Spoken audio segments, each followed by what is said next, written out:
All our stars, man. R. Kelly pissed on his victim. I know, it was rough. But I mean, again, I can't even judge R. Kelly. First of all, we don't know if these allegations are true, and not even if they are true.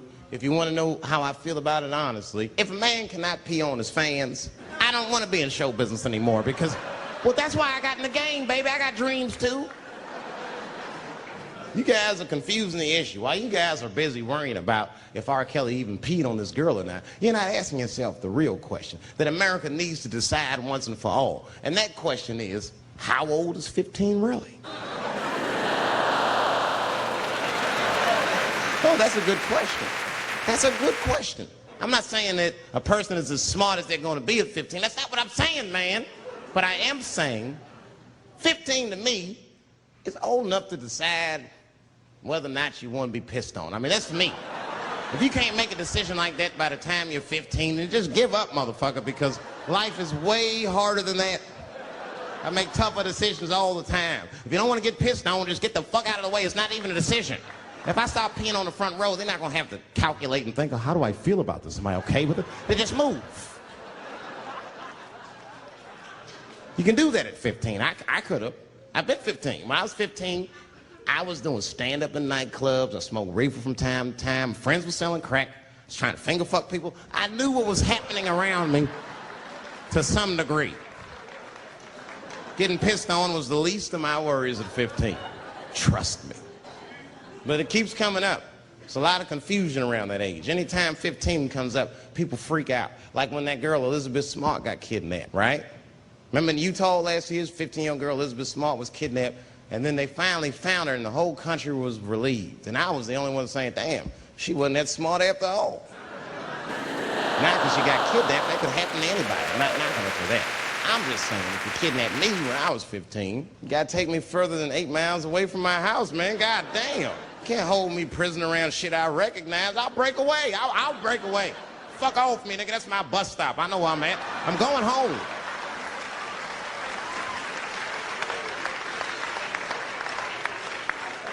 She was missing for 6 months, 8 miles away from my house. That's 2 exits, man. That's nothing. And while she was missing, during this half a year that this girl is missing, there's a 7-year-old black girl gets kidnapped in Philadelphia. Nobody knows her name. They might have talked about it 2 or 3 times on the news, but she should have been the top story because she chewed through the ropes and had both of these motherfuckers in jail in 45 minutes flat. 7 years old. I'm not making this up. These 2 crackheads kidnapped her and took her back to the crack house and tied her up, and then they left her. The crackheads, they gotta make moves. Crack, smoke, chocolate to eat. These motherfuckers made moves, they was out. But as soon as they left, this little girl got the nibbling. She was kidnapped at 4 o'clock and at home watching herself on the news at 5:30. That shit is crazy. That's a news story. That is a news story. Now, meanwhile, in Utah, 15-year-old Elizabeth Smart's captors left her alone too. And they didn't even tie her up because they're hillbillies. They just bounced. Don't try to escape, bitch, or we'll kill you. Be right back. They leave. And she's 15, sitting in the house by herself. How am I gonna get out of this? Come on, Elizabeth, think. Think, Elizabeth, how am I gonna get out of here? Why don't you just open the fucking door and go outside? Have you thought about that? Do you have a quarter? Do you know your phone number? You're 15, bitch, run. Stop thinking and start making moves. I know I sound mean, and I know what the people are thinking when I'm saying this. Dave, she is only 15. All right, but that's the discrepancy, because when you talk about a little girl like Elizabeth Smart, then the country feels like 15 is so young and so innocent. On the flip side, here comes 15 again. Now we talking about a 15-year-old black kid in Florida. This black kid accidentally killed his neighbor when he's practicing wrestling moves that he saw on TV. Now, was he a kid? No. They gave him life. They always try our 15-year-olds as adults. The snigger knew what he was doing. He's a goddamn pile driver. If this kid gets on the ropes, there's no stopping him. You'd have to send the Rock to arrest him.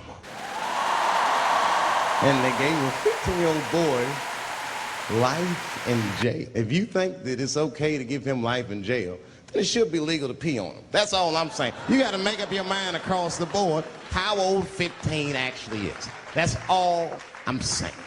So I'm going to tell you right now, if somebody comes in here and puts a gun in my head and says, Chappelle, you got a choice to make.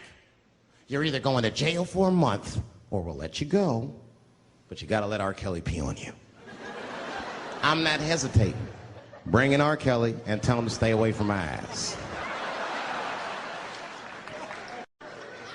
I don't know where AIDS comes from. Who the fuck knows?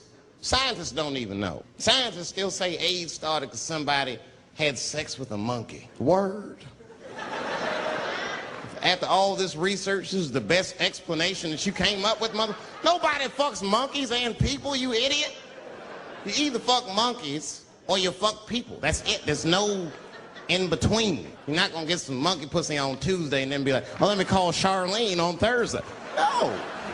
Once you fuck a monkey, that's a firm decision. I'm out of the human pussy game for good. It's ridiculous. You act like monkeys are just as open as waiting for people to fuck them, man. It's ridiculous. The monkeys don't want to be fucked by people. Think about it. Think how hard it would be to catch a monkey and fuck it. That's ridiculous. That's how it had to go down. Who you think you're just gonna walk up to him in the woods and bribe this nigga with fruits and bananas? Hey, buddy. Hey.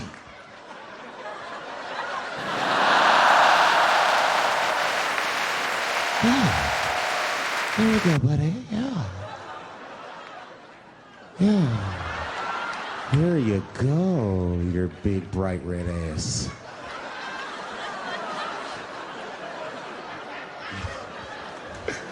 This big bright red booty. You know how strong a monkey is? Would rip your dick off like the celery stalk. Throw that shit in the tall grass to never be seen again. Hey, dog, we gonna go to the club, pick up some girls. You trying to roll?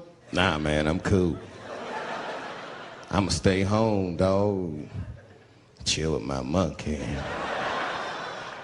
You know how long it took me to train this monkey to suck my dick without peeling it?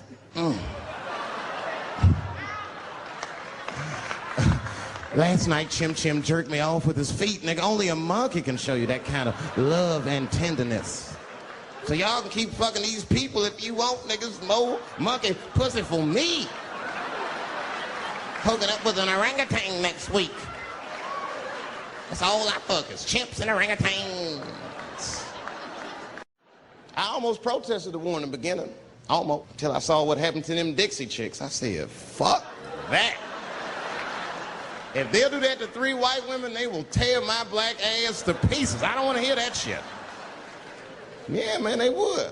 But I'm like, for real, why you care so much what the Dixie chicks say? It's not like they political scientists and nothing. They just bitches that can sing good. You know what I mean? Stop worshiping celebrities so much. Just don't listen, don't pay attention. I remember right around September 11th, Ja Rule was on MTV. That's what they said. They said, we got Ja Rule on the phone. Let's see what Ja's thoughts are on this tragedy. Who gives a fuck what Ja Rule thinks at a time like this, nigga? This is ridiculous.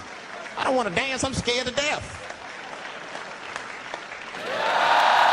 There's some answers that Ja Rule might not have right now. I think when bad shit happens to me, I'll be in the crib like, oh my God, this is terrible. Could somebody please find Ja Rule, get hold of this motherfucker so I can make sense of all this. Where is Ja?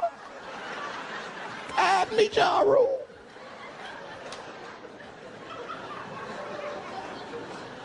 I don't even know why people listen to me. I'll say anything, nigga. I've done commercials for Coke and Pepsi. I don't give a fuck what comes out of my mouth. I just say what it takes. Whatever it takes, that's what I'm saying. If you want to know the truth, can't even taste the difference. Surprise! All I know was Pepsi paid me most recently, so tastes better. It's pretty much how the game goes. I'm just being real, man. There's too much goo-gagging over celebrities. People don't know what's fake and what's real anymore. That's why Bill Cosby got him. Look what happened to Bill Cosby. Bill Cosby said some real shit, and the whole world freaked out. For what? For having an opinion? Just because he was selling pudding pops for the last 40 years, people forget that he's a nigga from Philly in the projects. And he might say some real shit from time to time. It's not that big of a deal. I spoke at my old high school and I told them kids straight up, if you guys are serious about making it out of this ghetto, you gotta focus, you gotta stop blaming white people for your problems, and you've gotta learn how to rap or play basketball or something, nigga, you're trapped. You are trapped. Either do that or sell crack. That's your only options. That's the only way I've ever seen it work. You better get to entertaining these white people, nigga. Get to dancing. Go on out there and be somebody.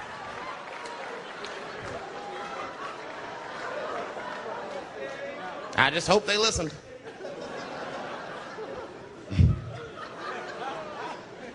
This shit is ridiculous. People worship television. They worship this shit. You know, like if you watch a movie, right? Say you're watching a movie and one character says to another character, say, hey, what's your number, man? What's the other character always say? 555, 5555. You know why we got to do that? Because stupid ass people go to the movies and then go home and try to call the characters that they just saw. Hello, is Indiana Jones here? No, motherfucker, he's fake. It's not his number. And to be honest, this is the worst time in history to be a black celebrity. Fuck, they locking all our stars up. It's hot right now for black celebrities. I knew it was bad when Kobe got in trouble. I said, this is a wrap for us. He's one of the most wholesome dudes we had. Lock him up, everything. Kobe kept it together. Thank God he held his game together, because if he was cracking under pressure and getting like 6 points a game, the whole LA would have been like, that nigger is guilty. Kobe was playing his ass off. He was playing like his freedom depended on that shit. You see this motherfucker in them games, this nigga's trying to beat that case on the court.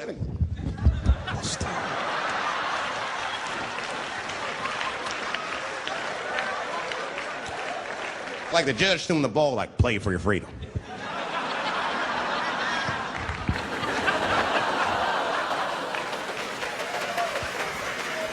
If I could talk to Kobe, I'd be like, just relax, you'll be fine, man. Because the public is still giving Kobe the benefit of the doubt. He's one of the few black celebrities that get that. Not because he's a celebrity, more because, you know, the girl showed up with 8 different semens to the investigation. You can't do that. That's 7 too many. That's a lot of semen, man. This bitch got Noah's Ark in her panties. Like, what, you trying to recreate humanity or something? She's a collector. She got every unsolved mystery. The answer might be in this girl's paint. That's the first place I look. OJ's other glove is in there. Bigfoot's footprint.